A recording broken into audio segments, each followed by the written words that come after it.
ప్రభుత్వ స్కూళ్లలో చదివి 10వ తరగతిలో 10/10 జీపీఎస్ సాధించిన విద్యార్థులకు సీఎం రేవంత్ ప్రతిభా పురస్కారాలు అందజేశారు.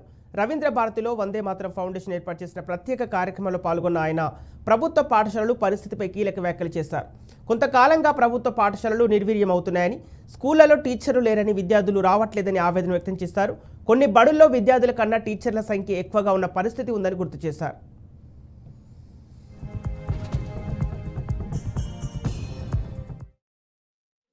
వాటిని అన్నిటిని కూడా పునర్నిర్మించాలి, మౌలిక వసతులు కల్పించాలి అని దాదాపుగా 2000 కోట్ల రూపాయల నిధులతోని పనులను ప్రారంభించినాం. ఇదే కాకుండా ప్రభుత్వ పాఠశాలను తీర్చిదిద్దాలన్న ఆలోచనతోటి ప్రొఫెసర్ జయశంకర్ గారి పేరు మీద బడిబాట కార్యక్రమాన్ని ఈ నెల 9 తారీఖు నుంచి 20 తారీఖు వరకు ఈ కార్యక్రమాన్ని తీసుకోవాలి. గ్రామాలలో ఇల్లు తిరగాలి, తల్లిదండ్రులకు వివరించాలి. పేదలు ఎప్పుడైతే విద్యకు దూరం అవుతారో ఆర్థికంగా వాళ్ళు చితికిపోతారు.